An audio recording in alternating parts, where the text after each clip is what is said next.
Halo, perkenalkan, namaku Seva. Aku merupakan seorang entrepreneur dan investor sukses muda. Banyak sumber penghasilanku berasal dari perusahaan luar negeri. Dari kepemilikan saham, aku mendapatkan banyak dividen dan capital gain yang membiayai gaya hidupku yang melebihi rata-rata. Rahasia kesuksesanku ini karena aku banyak membeli saham perusahaan high growth company. Jadi, return saham bisa berkali-kali lipat. Gaya hidup mewahku ini akhir-akhir terhenti hanya karena ini. Halo, iya Ci. Chef, halo, aku Gio. Aku adalah temannya Zeva. Dengar-dengar katanya baru pulang ya? Iya, udah lama gak balik Indonesia nih, udah kangen. Wah, bos besar pulang nih. Berarti party ya kita ya? Wah, kayaknya skip deh sih, lagi banyak pikiran nih. Tumben-tumbenan. Biasanya bos besar pulang langsung party kita. Ada apa, friend? Ayo sini cerita. Siapa tahu bisa bantu. Ini loh, kan aku pulang dari Taiwan. Nah, di Taiwan ini ada RUPS buat saham perusahaanku di Taiwan. Wah, mulai. Terus kenapa, bos? Ya jangan netting dulu toh. Justru habis ini kan ada pembagian dividen, tapi aku nggak tahu kenapa kok pembayaran pajak itu selalu nombok. Karena aku juga punya pendapatan selain saham yang ada di Taiwan. Kalau masalah perpajakan, aku ada konsultan yang mungkin bisa bantu. Apalagi perpajakannya kan masalah perpajakan Taiwan. Boleh sih, aku juga selama ini cuma ngikut aja. Nggak gitu seberapa paham tentang perpajakan di Taiwan. Oke, sip. Nanti kita arrange buat meeting ya. Oke, sip. Jadi, gas nih, party kita. Gas lah.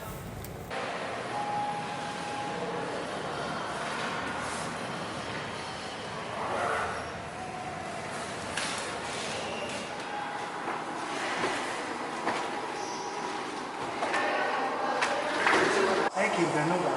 Oh, Pak Giordano. Iya. Perkenalkan, aku Bagas. Aku seorang konsultan pajak. Ini teman saya.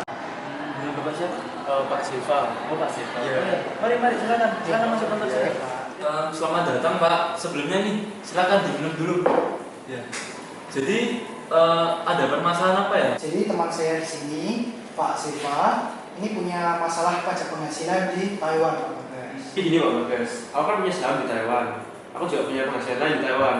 Nah, dari saham itu kan aku kan dapat dividen. Tapi setelah pajak itu kok selalu nombok ya setelah mendapatkan dividen. Jadi supaya pajakku lebih efisien itu gimana ya? Ini contoh suratnya Pak.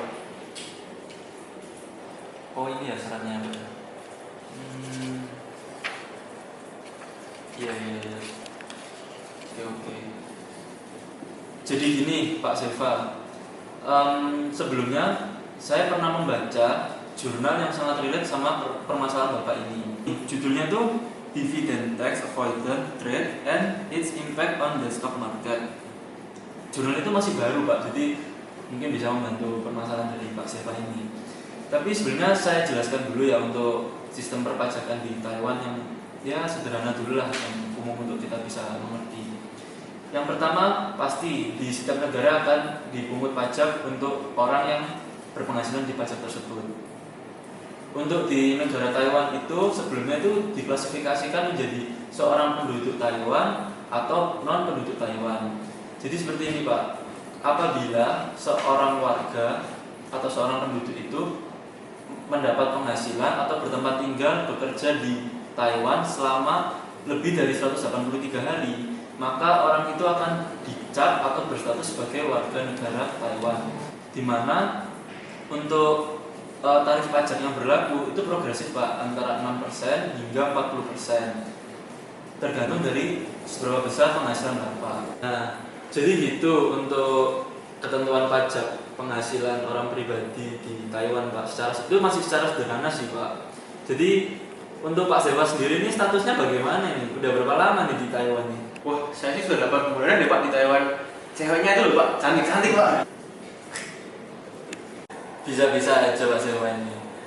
Jadi Pak Seva udah 8 bulan ya di Taiwan. Kalau gitu berarti Pak Seva statusnya udah sebagai warga negara Taiwan nih. Berhubung Pak Seva udah statusnya sebagai warga negara Taiwan, untuk tarif pajaknya itu udah ikut yang tarif progresif 6-40% Pak. Tapi saya yakin sih Pak Seva ini udah ikut tarif yang 40%. Dari bawa parfumnya aja ada parfum 5 jutaan nih. Bisa aja sih Pak Bagas ini. Tapi memang sih Pak, kepemilikan saya di Taiwan sudah lumayan besar.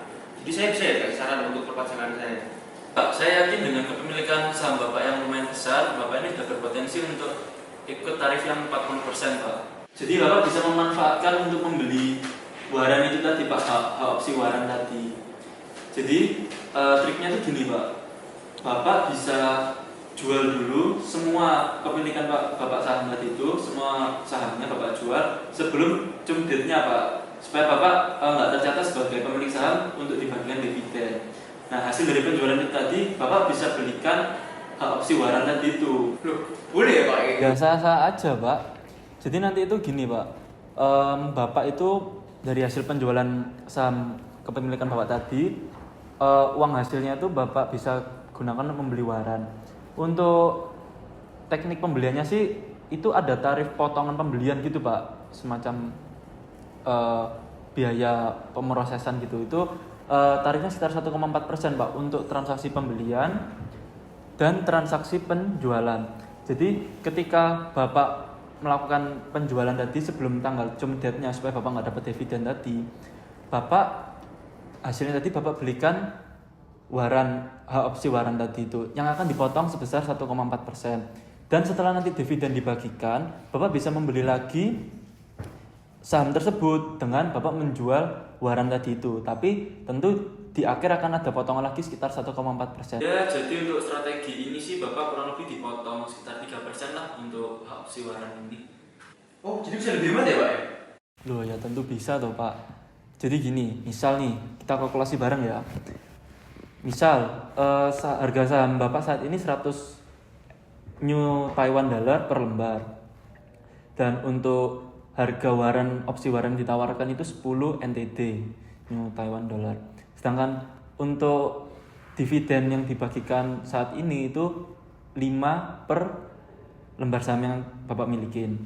Apabila Bapak memiliki kepemilikan saham 1 juta dolar, maka Bapak berpotensi akan mendapatkan dividen 5 juta dolar kan. Bayangin, kalau Bapak terkena tarif progresif yang paling tinggi tadi yang 40%, udah 2 juta NTD loh Bapak dipotong untuk transaksi dividen ini. Lumayan loh Pak, bisa buat beli mobil. Kita lanjutkan perhitungannya apabila Bapak menggunakan opsi sebagai berikut. Bapak bisa menjual semua kepemilikan saham Bapak senilai 100 juta NTD lalu membelikan opsi waran Pak. Namun dalam pembeliannya akan terpotong 1,5% sebagai biaya transaksinya. Kurang lebih nilai waran yang Bapak miliki nilai bersihnya sekitar 98,5 juta NTD Pak. Sambil menunggu ex dividennya cair, Bapak bisa membeli opsi waran lalu menjualnya ketika dividen sudah cair Pak.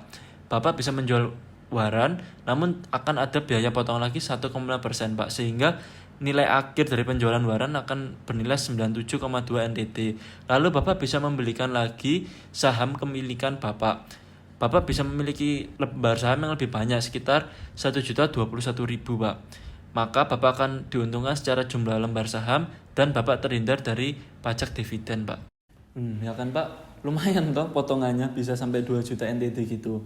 Pak, saya yakin pasti Bapak ini jauh lebih untung karena Bapak diuntungkan secara potongan perpajakan dan kepemilikan saham Bapak loh naik jumlah lembarnya. Bapak bayangin prospek perusahaan Bapak ini kan masih bagus. Jadi dengan kepemilikan saham Bapak yang lembarnya semakin banyak, saya yakin Bapak akan lebih cuan. Dari skema seperti itu saya bisa untung besar ya Pak, secara margin dan juga volume. Kalau gitu, apakah bisa dibantu Pak untuk manajemen dan pajak saya? Gak masalah Pak Seva, gak apa-apa, nanti saya bantu manajemenkan untuk masalah jual beli saham dan urusan dividen Bapak ini. Seva juga sudah paham dan Pak Bagas juga sudah paham, jadi clear ya. Oke, terima kasih. Terima kasih Pak Gio. Ya. Terima kasih Pak Seva.